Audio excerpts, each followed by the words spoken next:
Hey everyone, Michael A. Hawker here with a special preview episode of Core Classics, the series where we take a look at older games that broke the mold and led other games to follow in their footsteps.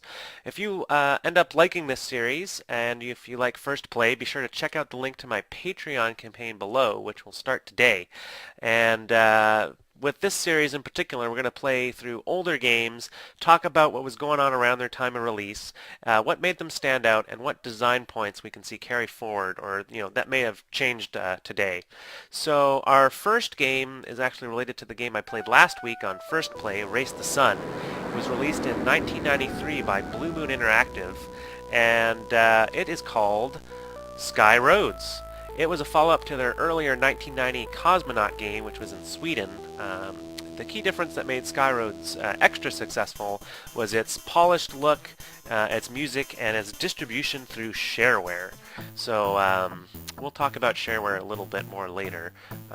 It's kind of disappeared in a way in more recent times. But we're just going to jump in and talk a little bit more about what makes SkyRoads interesting. So I think one of the first key differences to SkyRoads, being a game from the early 90s compared to today's, you can actually kind of jump to any level you want, just right off from the get-go. And so that's a little different here compared to games today, where you usually have that progression. So let's just jump into this first level, because I'm going to assume that the top left is the easiest, right? Because maybe. So we're just sitting here, we've got this gauge, and we've got our ship. Not really any instructions, so big difference compared to games today. You kind of walk through in baby steps of what you want to do. But I've actually played this game today before. I think for most of the core classics I'll probably have played most of them, because they're supposed to be the core games that you'd want to be playing. So left and right, move your ship. Space, jump you up and down. You can see I've already been losing some oxygen, and up makes me go faster. So you'll see some relations already to Race the Sun in terms of that style of the background coming forward. Of course, I wasn't paying attention and just jumped into a pit. But you can control your speed here manually. So I'm just going to go take it a little slower, get through into the tunnels here. And that's actually the whole first level, really short, just kind of getting you comfortable with what's going on. So I'll just move on to Road 2. And here we go. Now I actually have to jump, so I have to learn that there's a jump key here. And you actually rebound off of the ground, and so I have to be careful with that jump. So a lot different kind of difficulties compared to games that we see today. But it was also this kind of difficult challenge that is kind of what made SkyRoads popular at the time, because it was a different kind of game out here. You hadn't really seen too many 3D type games looking like this outside of like Zaxxon from even earlier, that had the side-scrolling perspective. I'm just going to try jumping on top of the tunnel. That seems like an easier strategy. And then I can just time the jumps. Oh, and I think you can crash into the blocks too. And then the different colors of the platforms also play a part. They don't really actually seem to explain that anymore. There's not really much of a tutorial. I imagine it's probably in a text file somewhere. There might even be still with the release of the game. You can actually download this off of the Bluemoon website for free. I'll put a link down below as well if you'd like to try it out. But yeah, so there's just a lot of exploration to try and figure out what's going on. And I slid off of the tunnel there. So, this difficulty ramps up much more extremely than games you see today. Games are trying to reach broader audiences, and so, the difficulty is usually pared way down. Like, I'm trying to move over and I just instantly hit the side of the platform. So, you have to be a lot more precise. And this is what, made gaming, especially PC gaming, so popular. It was just gamers at the time just, loved this challenge. That's kind of why there's sometimes this, bitter rivalry between you know, the newer gamers and the older gamers, because, you know, since the difficulties kind of gets so ramped down compared to these games, back in the day, like, it can be frustrating at times, but I think it's exciting. I mean, that's the opportunity with that wider market. You can see some newer games get made. It's a different ecosystem. It's really hard to kind of quantify and talk about, wow, I just nudged left and flew off there. I think as your speed approaches the max, it gets really much more difficult to control. But yeah, I think it's a healthy, you know, to get that exposure for games, and that's where the indie game scene gets so much more popular these days, because you kind of see this revival, this renaissance of these classic styles getting, you know, remade. Like Race the Sun is you know, a modern kind of take on this. You know, still a different game and different challenge in its execution, but you can see where those roots came from in games like this, and SkyRoads, determined to finish this level.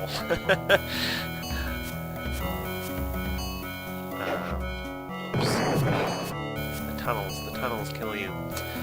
But you also see the influences from games like this in like the iOS and the really successful games you see there, like Temple Run, where, you know, you just have this environment coming up ahead of you, and I don't snap to the edge, so I just flew off of the complete left there. Really a lot of precision involved in this game.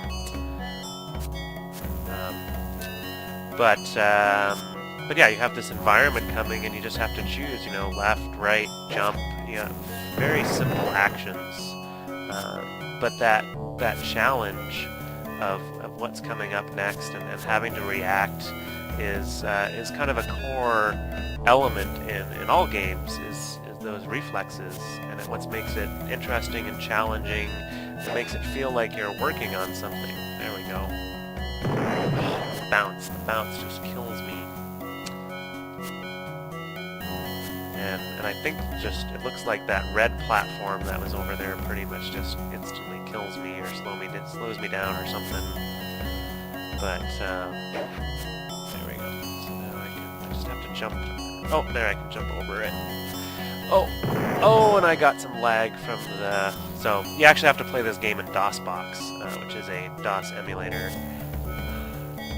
I don't know if I would have even made it without the lag too, because I was not moving over yet. So, okay, now I go over here, jump. Oh, see, I think I'm just not getting over to the right enough, and it's pushing me back to the left. And then I can't jump because I'm not on the platform and I'm falling, So yeah, so let's talk a little bit more about shareware. So shareware was this concept in the early 90s that was really huge for a number of years, because this was basically before the internet. You didn't have a way to find out about games easily or just download the latest indie game. You know, Steam wasn't even, you know, a thought back then. And so you had this notion of shareware, which is basically you would buy your gaming magazine. Oh, thank goodness I finished this level. But, you know, you would buy your gaming magazine from your supermarket or wherever, and it would have, you know, the latest commercial games that were getting released at GameStop or EB Games. You know, it was actually before there was the GameStop. It was whatever they were before. It was like Babbage's. There's a few, you know, consumer electronics stores, and you'd get your games from there, just kind of like you did today, except it was all, you know, PC or Super Nintendo, different kind of era. But you get your game magazines, and they talk about, you know, those newer games that are released on the shelves. But they would also come with a CD-ROM that was filled with these little games, hundreds of them, and they were called shareware. And how it worked was that you basically got a demo of the game, kind of like you could on, you know, Xbox today with the trial, You got a a sampler. So with SkyRoads, I think you got like the first 3 or 6 levels or something in the package, and then you'd be able to like send a check or money order to the developer for however much it was, $19.95. Depending on the game, they charge different amounts, and then they would send you the full game on floppy disks. Did it change the? Oh no, I just have to go to the left and then the right. Okay, it's pattern memorization at this point. So, and so that's basically how it works. So you could try a lot of these different games like a buffet, and then once you found one you liked, you could actually go and purchase it through the mail. So I'm very curious if there's ever studies done about the success rates of shareware and conversions and stuff, especially in that model compared to today. But that's basically how a lot of these games worked. You had a lot of these independent groups of people making games and releasing these shareware demos and hoping to convert people to the full version. But it wasn't just a button that you clicked to buy the game and you unlocked it all instantly. It was a much slower process. So very different times. So here I'm on the next set of levels. So another big thing with this game is that all these levels are... Oh, I think I slid off the gray one. I was curious about what that color did. And then there's... I think the meter on the left must be my level progress. Oops, jumped too early. And I don't think I've ever run out of oxygen or fuel. So, I mean, I think a couple of these things probably could have just been, hidden. They're not really necessary. The core challenge of the game is the navigation, the memorization, and the jumping and timing and all that. The extra meters really just, don't really matter in the end to the core elements of the game. But, compared to a lot of games today, especially, successors like Temple Run and Sonic Dash and Race the Sun, though Race the Sun probably ties back into this a little bit since they had that level editor. I'll have to check that out at some point. But all of these levels were predefined and built into the game. I mean, once you beat all the levels, that was it. Though they ended up releasing a special Christmas edition with harder levels, which wasn't quite as successful because of its difficulty. SkyRoads just kind of hit that balance at that time for that arcadey feel, and the levels weren't super long, so if you died, you were trying for a little bit, but eventually you'd still have some success and move on. So see there, I'm like 80% done. Once I get past that part, I'll be golden, and I'll have that rush of success that carries you forward to the next level. So yeah, it's a lot different then compared to today, where you have level editors and user-generated content, or randomly generated, procedurally generated content, like Temple Run, where it's just completely random, and you have to really be on your toes and get familiar with how things look like and what's coming up, and just really being able to react at the moment. Compared to a lot of older games, where it's a lot, rather than having the reflexes and the quick thinking be the part, it's a lot of, well, which is still the case in this game, it's still reflex heavy, but it's also that memorization aspect of remembering the course and what's coming next, which tied it towards a lot of racing games. It's a very different mix of games, and nothing was quite like it for quite some time after. So SkyRoads, I remember, being popular for quite a number of years. I mean, I don't think I even saw it until probably a couple years after its release. I was pretty young back then, but there we go, perfect. But that challenge and that mix of genres and just the ease of picking up and just simple controls, forward, left, right, jump. I mean, and once you get going forward, you don't really have to adjust your speed. It would make it harder actually to adjust your speed, as if you're going at a constant speed, you can time things a lot better. There we go. Oh yeah, I can just hug the wall too. Oh! I think it's slowing down a bit or something. I'm not too sure. This is a much longer level, so I guess we're in the longer level now. This is probably, once you bought the game, you got some longer levels here. Oh, there we go. Oh, I guess my speed was getting slowed down by one of the colors. So again, that's the learning. Not any tutorials or hand-holding that you see in a lot of the games today. It was just a lot different environment compared to the modern games you see today. But this was really groundbreaking at the time. Like I said, not really. You didn't really see this combination of these kind of 3D graphics and you know, this quick arcade feel in a racing game with this level of difficulty so close. But again, the difficulty was curbed. I mean, a lot of times if a game is really difficult, people get frustrated and just give up. But with SkyRoads, it was, since the levels were shorter, and you know, it goes back to this kind of content you see today with a lot of games, especially with Temple Run and Sonic Dash and stuff, where it's just that little hit of a few minutes of content, like when I play the short games and 60 seconds of fun. It's just one of those little time wasters that you can get involved in, and you can still end up playing the game for half an hour, but you have that ability to stop at any time and not lose anything, but you just get pulled in because you may die 100 times, but it's only a few seconds, and if you just made it that one little bit further, you would have completed the level, right? Just like I'm trying to do here. So I think it just kind of had all the right elements at the time, and it got that mass distribution from the shareware channels that were just ramping up at that time too. That's about the time where PCs were getting a lot more affordable for that the everyday person. Not quite. It was still a little high, but it was just about. I think 95 was that maybe probably sweet point where computers were getting a lot more affordable, and the SkyRoads was still getting distributed on those shareware.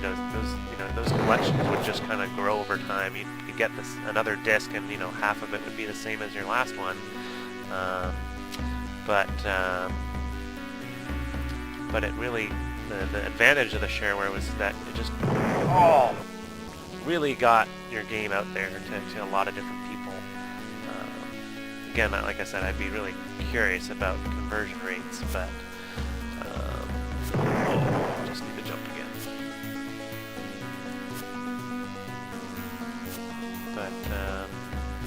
But yeah, it really made a big impact in its time, and there's definitely a lot of just hit the edge of the tunnel. It really made some design splashes, as I'm sure you can see the influences in games after it. Just this quick hit of content. The evolution there was that procedural generation, making it just an endless experience. And, you can just always try and go that little bit further. But every time it's going to be slightly different. You're not relying on your memory, which sometimes throws people off. I mean, my memory is a sieve. I think the only thing my memory is good for is memorizing racetracks. I hit the red panel. And then, that element of memorization was removed, but that new element of really having to be quick on your feet and react to the generation of the terrain has made a big difference there. And of course, then you have the leaderboards. There's no connectivity at any point at this time. No thoughts of comparing your score to other people. You did that just by your friends playing word of mouth. Did you beat that level? I mean, there's no even score here to compare. It's just like, how far did you get in this game? Did you beat that level? How'd you do it? Let me see, right? Play it again. I don't believe you. So, there was no YouTube back then. You couldn't record your video like I'm doing now and share it. So, I'm surprised in some ways there hasn't been a resurgence of playing some of these older games, recording them, and doing that. For some of them there has been, I think, especially for like some of the really staples like Mario, there'll be, you know, or Metroid, there'll be speed runs. But I haven't seen anything around SkyRoads. Not that I've really searched in that much depth, but yeah, I think so. I've you know, just looking at the interface again. There's the idle meter on the right, which I'm not sure if it was supposed to indicate when you were jumping. There's a jumping cooldown. The other thing is the gravity meter on the left, which is at 500. I think different tracks can maybe have different amounts of gravity where you'll jump higher or for longer or something, but I don't think we've seen that change yet. That might happen later. Oh, just not getting the timing right. Alright, this will be my last try. I really want to beat this level. Oh, I thought I was dead there for a second. No. Oh well. So yeah, thanks for taking a look at me playing SkyRoads here in Core Classics. Again, if you're not familiar with Patreon, it's a site kind of like Kickstarter. It lets you pledge money towards every video that I make, so that I continue making videos and make more videos of my First Play series. And one of the later goals of the First Play Patreon campaign, there we go, made it, is to continue this Core Classics series and look at the different older games that really should make up a repertoire of games you should play if you're thinking about game design, and what they did right for the time, what was going on, why they're special, and how that has kind of trickled down into the games of today. So please check out the links below. If you want to play SkyRoads, you can download DOSBox and the game from the Bluemoon website, and check out my Patreon link below, and thanks for watching.